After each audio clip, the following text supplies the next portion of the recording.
ನಿನ್ನೆ ಗಣೇಶ ವಿಸರ್ಜನೆ ಮಾಡೋಕೆ ಹೋಗ್ತಾ ಇದ್ದಂತಹ ಸಂದರ್ಭದಲ್ಲಿ ಹಾಸನದಲ್ಲಿ ಮೆರವಣಿಗೆ ಹೋಗ್ತಾ ಇತ್ತು. ಈ ಸಂದರ್ಭದಲ್ಲಿ ಲಾರಿ ಹರಿದು ಈಗಾಗಲೇ 9 ಜನ ಸಾವನ್ನಪ್ಪಿದ್ದಾರೆ. ನಿನ್ನೆ ನಡೆದಂತಹ ದುರಂತವನ್ನು ನಾವೆಲ್ಲರೂ ಕೂಡ ಗಮನಿಸಿದ್ದೇವೆ.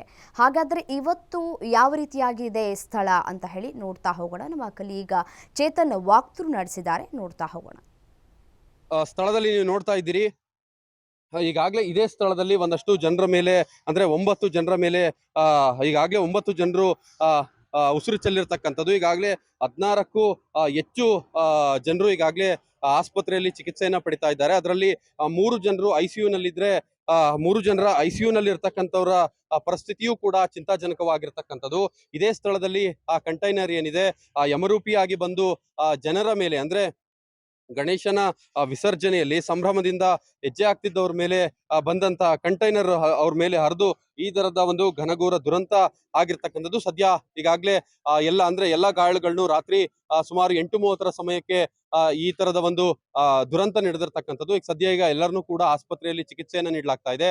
ರಾತ್ರಿಯಷ್ಟೇ ಸ್ಥಳೀಯ ಶಾಸಕರೇನಿದ್ದಾರೆ, ಸ್ವರೂಪ್ ಪ್ರಕಾಶ್ ಸೇರಿದಂತೆ ವಿಧಾನ ಪರಿಷತ್ ಶಾಸಕರಾದಂತಹ ಸೂರಜ್ ರೇವಣ್ಣ, HD ರೇವಣ್ಣರವರು, ಹಾಗೆ ನಿಖಿಲ್ ಕುಮಾರಸ್ವಾಮಿ, JDS ನ ಮುಖಂಡರಾದಂತಹ ನಾಯಕ ನಿಖಿಲ್ ಕುಮಾರಸ್ವಾಮಿ ಕೂಡ ಬಂದು ಆಸ್ಪತ್ರೆಯಲ್ಲಿ ಗಾಯಾಳುಗಳನ್ನ ಮಾತನಾಡಿಸಿರ್ತಕ್ಕಂಥದ್ದು. ಈಗ ಸದ್ಯ ಏನು CT ರವಿ, ಬಿಜೆಪಿಯ ಮುಖಂಡರಾದಂತಹ CT ರವಿ, ಮಾಜಿ ಶಾಸಕರಾದ CT ರವಿ, ಹಾಗೆ R ಅಶೋಕ್ ಕೂಡ ಈಗ ಗಾಯಾಳುಗಳನ್ನ ಬಂದು ಭೇಟಿ ಆಗ್ತಾರೆ ಅನ್ನೋ ಮಾಹಿತಿ ಇರ್ತಕ್ಕಂಥದ್ದು. ಜೊತೆಗೆ ಏನು ಕೃಷ್ಣ ಬೈರೇಗೌಡರು, ಕಂದಾಯ ಸಚಿವರು, ಹಾಗೆ ಹಾಸನದ ಉಸ್ತುವಾರಿ ಸಚಿವರು ಕೃಷ್ಣ ಬೈರೇಗೌಡರು ಕೂಡ ಈಗ ಗಾಯಾಳುಗಳನ್ನ ಮೊದಲಿಗೆ ಅಧಿಕಾರಿಗಳಿಂದ ಮಾಹಿತಿ ಪಡೆದು, ದುರಂತದ ಬಗ್ಗೆ ಮಾಹಿತಿಯನ್ನ ಪಡೆದು, ಅದಾದ ಬಳಿಕ ಆ ಗಾಯಾಳುಗಳನ್ನ ಭೇಟಿ ಮಾಡಿ ಘಟನಾ ಸ್ಥಳಕ್ಕೆ ಭೇಟಿ ನೀಡುವಂತಹ ಸಾಧ್ಯತೆ ಇರ್ತಕ್ಕಂಥದ್ದು. ಒಟ್ಟಾರೆಯಾಗಿ ಏನು ಮೊಸಳೆ ಹೊಸಹಳ್ಳಿಯಲ್ಲಿ, ಅಂದ್ರೆ ಮೊಸಳೆ ಹೊಸಹಳ್ಳಿಯ ಈ ಘನಘೋರ ದುರಂತ ಏನಿದೆ, ಇದರಲ್ಲಿ ಈಗಾಗಲೇ 9 ಜನರು ಉಸಿರು ಚೆಲ್ಲಿರ್ತಕ್ಕಂಥದ್ದು. ಇನ್ನೂ ಕೂಡ 3 ಜನರ ಪರಿಸ್ಥಿತಿ ಚಿಂತಾಜನಕವಾಗಿರ್ತಕ್ಕಂಥದ್ದು.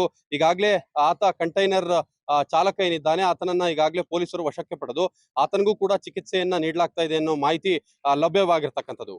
Chetan Chandrayapatna, guarantee news, Hassan.